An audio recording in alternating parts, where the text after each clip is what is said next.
तो मेरा नाम धनराज चौधरी और आप देख रहे हैं धनराज डिकोड। जैसा कि आपको पता है कि जो ईरान ने पहले इसराइल पर अटैक किया था, मिसाइल अटैक किया था, जिसमें 200-250 मिसाइल इसराइल पर दागी थी। परंतु जो इसराइल है उसने कहा था कि हम रिटालिएशन करेंगे, और जो पूरा वर्ल्ड है वो सोच रहा था कि इसराइल रिटालिएशन करेगा, परंतु करेगा कैसे, ये न अमेरिका को पता था, न यूके को पता था, न खुद ईरान को पता था। परंतु ये सबको ज़रूर पता था कि इसराइल चुप बैठने वाला नहीं है, इसराइल रिटालिएशन करेगा ही करेगा।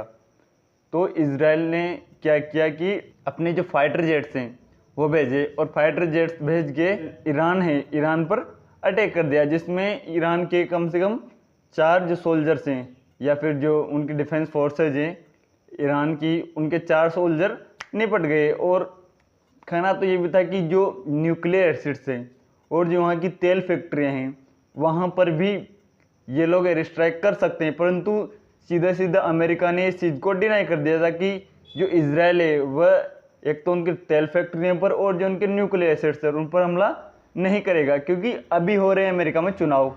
और अगर इस स्थिति में अगर तेल की फैक्ट्रियों पर एयर स्ट्राइक की जाती है तो अमेरिका में जो पेट्रोल के दाम है या फिर जो एनर्जी के दाम है वो बढ़ जाएंगे, जिससे कि सीधा सीधा जो इम्पैक्ट पड़ेगा जो इस चुनाव पर पड़ेगा। इसलिए जो अमेरिका है उसने स्पष्टली मना कर दिया था कि आप एक तो न्यूक्लियर एसिड्स पर और एक इनके एनर्जी एसिड्स पर जो हमला नहीं करोगे। तो भाइयों ने दोनों ही जगहों पर हमला न करके जो उनका एयर बेस था, जो मिलिट्री एयर बेस था उस पर, और जो मिसाइल की जो फैक्ट्री है जहाँ पर मिसाइलों का निर्माण होता है उस पर हमला बोल दिया। तो 4 Iranian soldier killed by Israeli air strike, Hezbollah launched drone strike at Israel airbase। मतलब कि इसराइल ने जैसे ही रिटालिएशन किया ईरान के ऊपर, उसके थोड़े ही दिन बाद में या मतलब कुछ घंटों बाद में ही जो हिजबुल्ला ने जो ड्रोन अटैक है वो इसराइल पर लॉन्च कर दिया।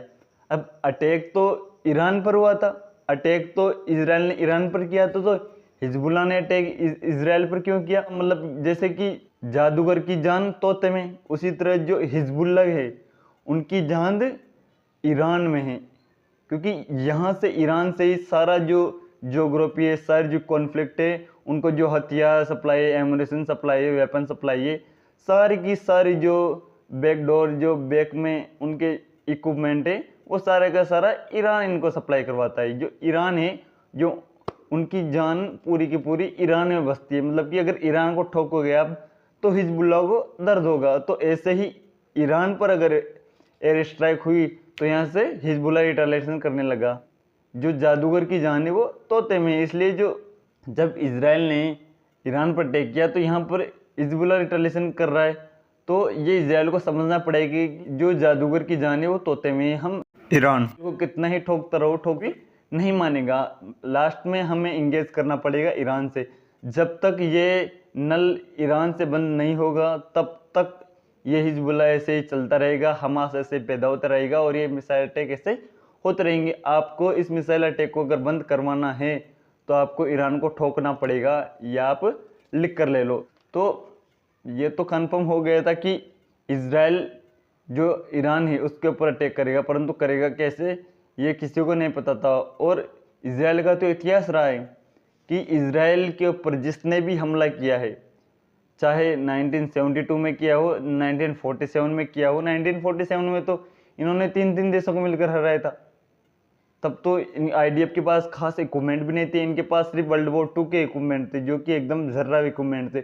और इधर जो अरब कंट्रीज थे उनके पास जो लेटेस्ट वेपन आ चुके, जो रशिया के वेपन थे AK-47, ये इनके पास आ चुके थे, परंतु फिर भी आईडीएफ ने इनको हरा दिया। और अगर आईडीएफ या फिर आप इजरायली फोर्सेज को छेड़ोगे तो आपको तो बेटा थप्पड़ पड़नी जरूरी है, ये आप लिख कर ले लो, आपको थप्पड़ पड़ेगी, ये आप बच नहीं सकते। आप वर्ल्ड में कहीं भी चले जाओ, चाहे वर्ल्ड में कहीं भी छुप जाओ, आईडीएफ और मोसाद आपको ढूंढ कर आपको ठोकेगी, ये आप लिख कर ले लो। और ईरान को जबकि इसका पता था उसने पूरा अपना एयर स्पेस बंद कर दिया, फिर भी ये लोग घुसे, अपने फाइटर जेट लेके घुसे की बमबारी और निकल गए वहाँ से। अब ईरान चिल्लाता रहेगा वल्ला हबीबी हमको चिड़ियाँ दिखी नहीं, बड़ी चिड़ियाँ आई थी और बम गिरा के चली गई, ऐसे लोग चिल्लाने लगे। और वहीं से धीरे धीरे सऊदी अरब बोल रहा है कि हम इसे कंडेम करते हैं, वल्लाह हबीबी हम इसे कंडेम करती।